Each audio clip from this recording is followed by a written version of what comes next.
Student have a nice day.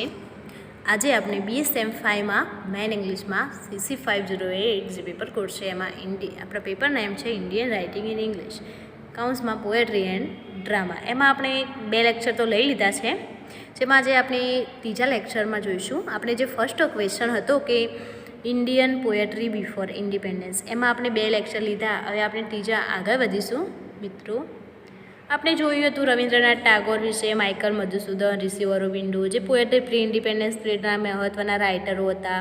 પછી આપણે બંકિમચંદ્ર ચેટર્જીનું જોયું હતું, ચટ્ટોપાધ્યાયનું જોયું હતું, પછી આપણે સરોજિની નાયડુનું જોયું હતું. હવે આપણે આગળના ટૉપિક જોઈશું. આપણે આ આગળ ટૉપિક જોઈ લીધા હતા કે વેદિક ટ્રેડિશન ઇન ઇન્ડિયન પોએટ્રી, મિસ્ટિસિઝમમાં જોયું હતું. પછી આપણે મોડર્નિટી ઇન ઇન્ડિયન પોએટ્રીમાં જોયું હતું. ભક્તિ પોએમ્સ જોઈ હતી આપણે, જે ગીતાંજલિમાં 91માં નંબરની હતી.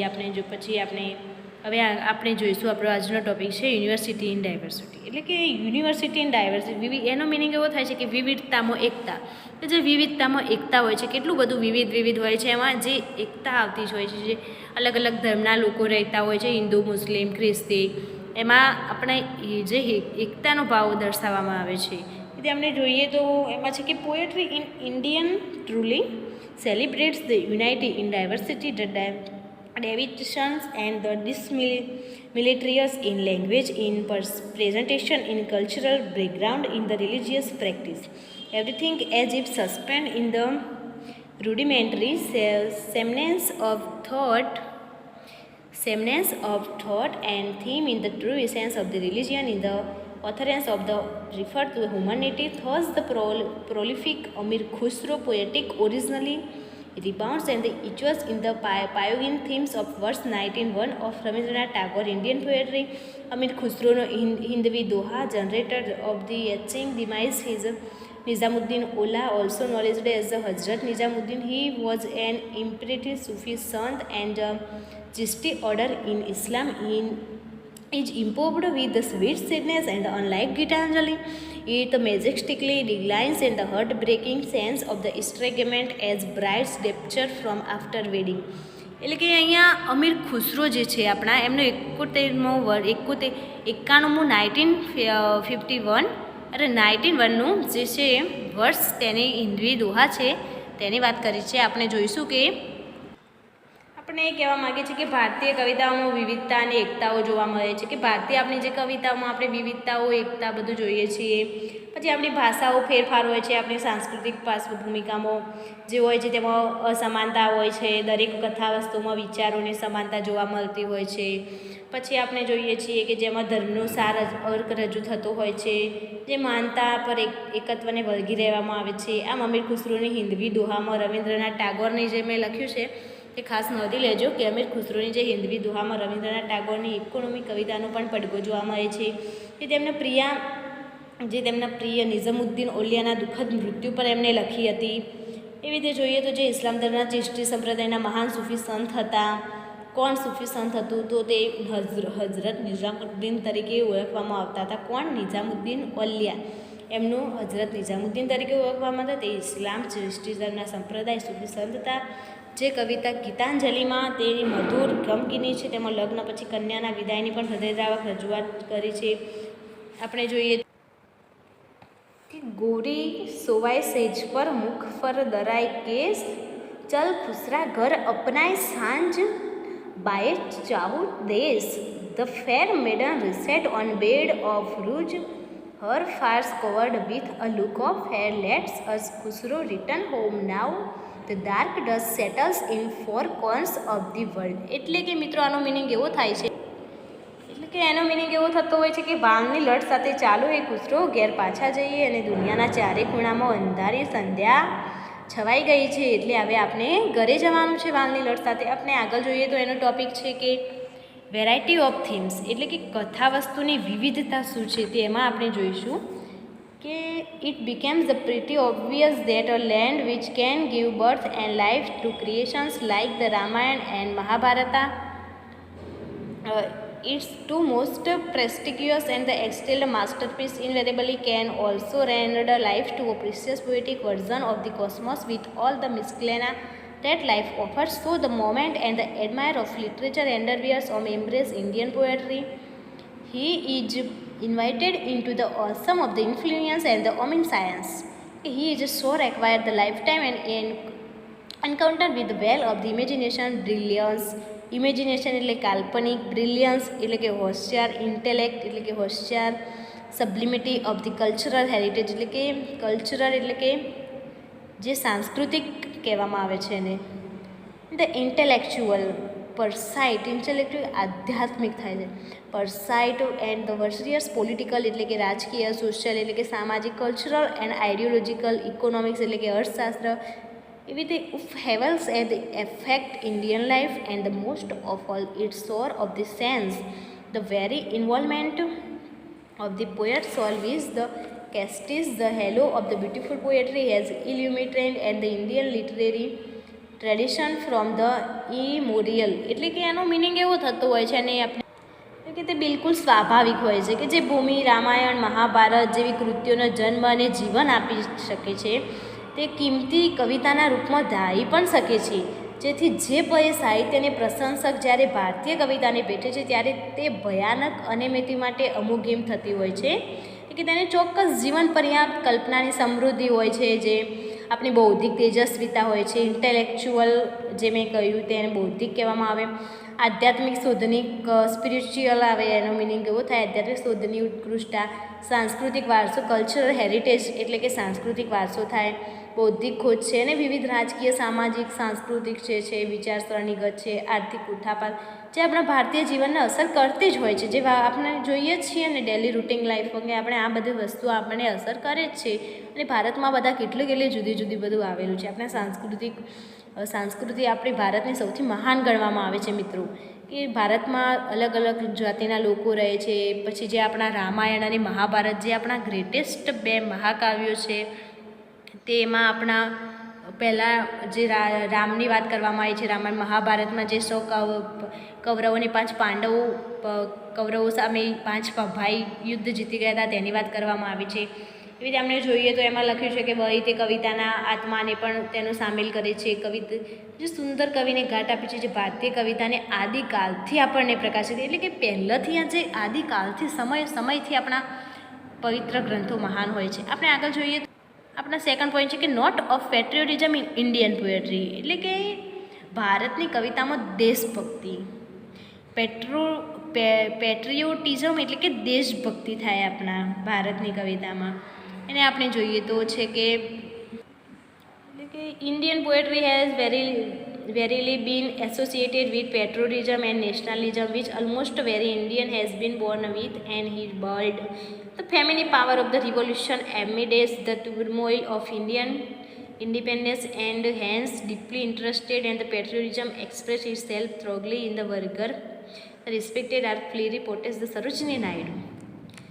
This urgency to drive away the intruder British from India had tremendously motivated Bankim Chandra Chattopadhyay to the compose the stirring the national song of India. Bankim ચંદ્ર જે આપણું રાષ્ટ્રીય ગીત જે છે આપણું વંદે માતરમ, તેના રચયિતા કોણ હતા મિત્રો? બંકિમચંદ્ર ચટ્ટોપાધ્યાય હતા. એમની વાત કરવામાં આવી છે કે જે વંદે માતરમ સ્ટીલ એન્ડ અનટેન્ચ્ડ, uneducated and untouched the creation for the generation of come till today.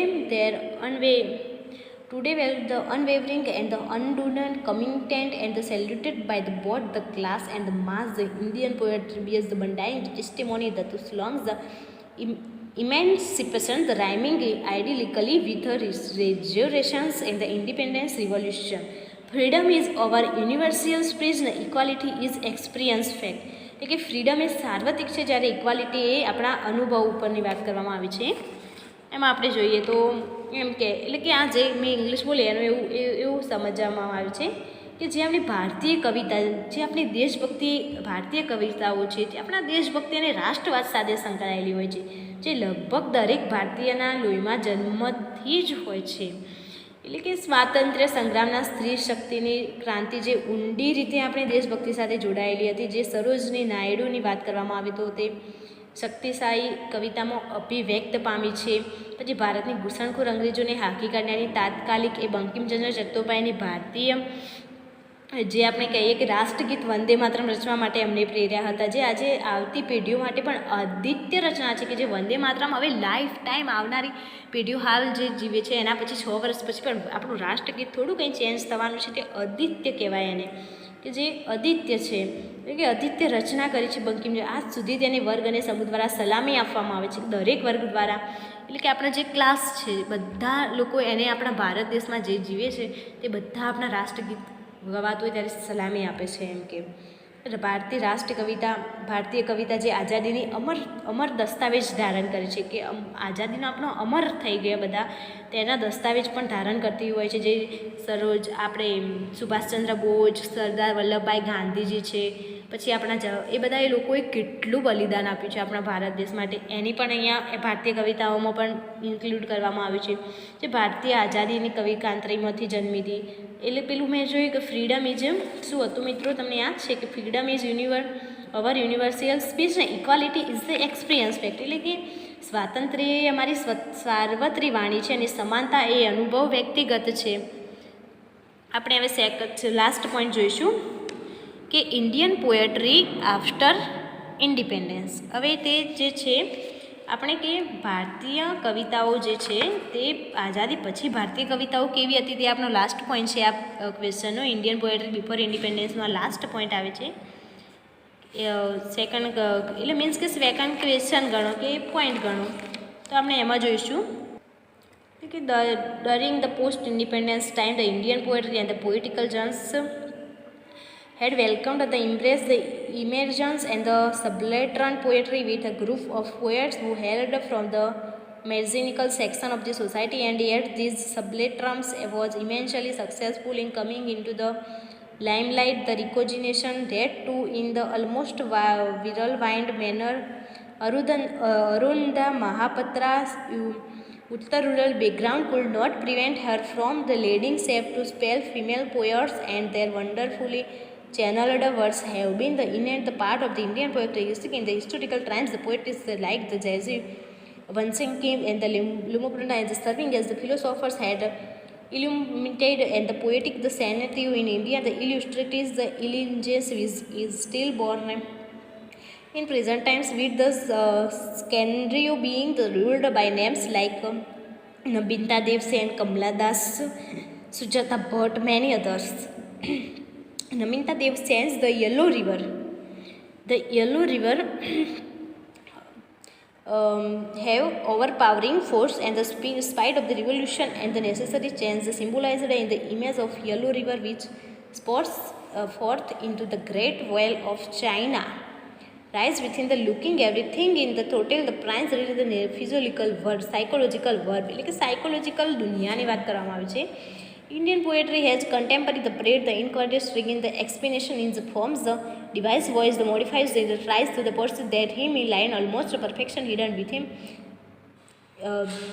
Chandra Rao's the snake, the explore, the Christian maze, and the biblical imagery will keki, the Truvala, a Paris hell, caters the Paris heritage. Then again the Nilvani Pokans, the pictures, the imaginary magic demonstrated in the poems, his poems delightfully potent, the assembles, the mass and the prolcans, the rhymes of the village life. Will Nilvani Pokan himself, એટલે કે નીલવાની પોકન village લાઈફની વાત કરે છે, ગામડાના જીવનની.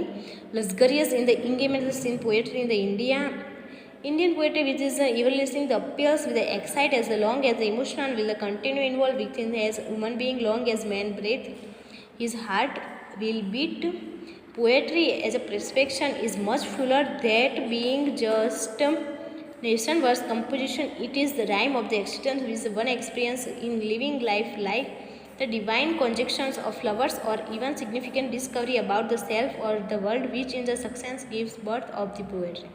એ મિત્રો કે જે અહીંયા આપણે વાત કરી છે after independence, Indian poetry after independence કે આઝાદી પછીની કવિતાઓ, એટલે કે આપણે એમાં એવું કહેવા માગીએ છીએ કે આઝાદી પછીનો જે સમય હતો તેમાં ભારતીય કવિતા અને કવિતાના પગારો જે અલ્બર્ટન કવિતાના ઉદ્ભવને આવકાર્યો, એટલે કે જે અલ્બર્ટન નામની કવિતાના ઉદ્ભવ આવતો હતો, કવિતાનો પ્રકાર આવતો હતો તેને આવકાર્યો હતો. આપણે આઝાદી પછીની વાત કરીએ છીએ અહીંયા. કવિઓના ગ્રુપ દ્વારા જે કવિઓ સમાજના નાના વર્ગમાંથી આવતા હતા એ ટાઈમે તેઓ પ્રકાશમાં પણ આવ્યા. જે નાના વર્ગમાંથી જે કવિ આવતા હતા એ પણ પ્રકાશમાં આવ્યા અને માન્યતા પામતા પણ તેને વિન્ટોલની રીતે એટલે કે અનુરાધા મહાપાત્રની કવિતામાં રહેલું ગ્રામ્ય પાશ્વિક ભૂમિકા જે તેણીને મહાન કવિત્રી બનતા રોકી ના શક્યા. સ્ત્રી કવિઓ તેમની અદ્ભુત માર્ગદર્શિતા કવિઓ ભારતીય કવિતાના ઇતિહાસમાં આંતરિક ભાગ છે. ઇતિહાસમાં સમયમાં કવિયત્રીઓ જેવી કે ગાર્ગી, લોપામુદ્રા તત્વજ્ઞાની તરીકે સેવાઓ આપી, જેમણે ભારતીય કવિતાના દ્રશ્યને પ્રજ્વલિત કર્યું. આ અમૂલ્ય વારસો આજના સમયમાં પણ આપણને જોવા મળે છે. આજના યુગમાં કવિયત્રીઓ જેવી કે નબીનતા દેવસેન છે, કમલા દાસ છે, સુજારા ભટ્ટ ઘણી બધી દ્રશ્ય પર શાસન કરે છે. નબીનતા દેવસેનની જે યલો રિવર નામની કવિતામાં કાંતિના જુસ્સાની અને જરૂરી પરિવર્તનની પ્રશંસા કરવામાં આવે છે. કે નબીનતા દેવસેનની જે યલો રિવર છે એમાં મિત્રો ખાસ યાદ રાખજો કે કઈ નદીની વાત કરવામાં આવી છે. તો યલો રિવર નામની જે તેની કવિતા છે તેમાં શેની વાત કરી છે? ક્રાંતિના જુસ્સાની અને જરૂરી પરિવર્તનની. પી નદીના પ્રતીક જે ચીનની મોટી દિવાલમાંથી ફૂટે છે, અંકુરિત દુનિયામાં મનોવૈજ્ઞાનિક દુનિયામાં વહે છે. પછી આપણે જોઈએ તો સમકાલીન સમયમાં ભારતીય કવિતામાં સ્વરૂપગ્રત પ્રયોગો છે, સૂર ઉદ્દેશ વગેરેને આલેંગી છે. ચંદ્ર રાઉતની સ્નેક નામની કવિતામાં ખ્રિસ્તી દંડકથા અને બાઇબલનું રહસ્ય રજૂ કરે છે. એવી રીતે જોઈએ તો જે કેદી દારૂવાલાની the Paris hell the Parsi વાયરસને પણ પૂછવામાં આવે છે. નીલમ ફુકાન ચિત્રાત્મક કલામાં જાદુની કવિતા રજૂ થાય છે. આસમાની દંતકથાઓ અને લોકગીતોના વિષય પણ ગ્રામ્ય જીવનનું લઈ જોવા મળતો હોય છે. એમ નીલમની ફુકન પોતે પોતાની મૂંઝવણ અને સુખ સગવડ ભારતીય કવિતામાં મેળવે છે. એવી રીતે ભારતની કવિતા જ્યાં સુધી દરેક માણસમાં લાગણી જન્મશે, જ્યાં સુધી માણસ શ્વાસ લેશે, હૃદય દવે, ત્યાં સુધી તેની ભારતીય કવિતાની અસર રહેશે. એ રીતે જોઈએ તો કવિતા માત્ર કાવ્ય રચના ન બનતા એક અનુબદ્ધગત બનવી જોઈએ. એટલે કે તે કાવ્ય રચના ન બનતા અનુભવ એટલે કે આપણા રિયલ લાઈફમાં આપણે એને અનુભવ કરવા હોવા જોઈએ, કે આપણા ઉપર અસર કરવી હોવી જોઈએ. તે અસ્તિત્વનો લય છે. એટલે કે એ કવિતા હોવાનો આપણને લય થવો જોઈએ કે આ કવિતા આપણે વાંચી તો આપણે અસર કરી, એમાંથી કંઈક શીખવા મળ્યું. જે વ્યક્તિગત જીવન અને જેમાં પ્રેમીઓનું દેવી જોડાણ અથવા પોતાની જાત કે દુનિયા વિશેની અગત્યની શોધ જે કવિતા જન્મ આપે છે. કવિતાઓ મિત્રો આપણને અમુક એવી કવિતા જે આપણા હૃદયને સ્પર્શે, જે આપણી પોતાની લાઈફમાં આપણને અનુભવ કરાવતી હોય છે અને આપણને ઊંડાણમાં લઈ જતી હોય છે. એવી રીતે આપણે આજે મિત્રો આપણે યુનિટ 1નો ફર્સ્ટ ક્વેશ્ચન જે ક્વેશ્ચન હતો તે આપણે ફિનિશ કરીએ છીએ. એટલે કાલે આપણે બીજો ક્વેશ્ચન લેશું કે ફરી ડીપમાં આ જે આપણે ઇન્ડિયન પોએટ્રી આફ્ટર ઇન્ડિપેન્ડન્સની થોડી ઘણી માહિતી જોઈ લીધી, જે ફર્સ્ટ ક્વેશ્ચનમાં પોઈન્ટ આવતો હતો. કાલે આપણે એને ડીપમાં સમજીશું મિત્રો કે એમાં શું હતું, એ ટાઈમે કયા રાઇટરો હતા, શું હતું, એને આપણે ડીપમાં જોઈશું. થેન્ક યુ મિત્રો.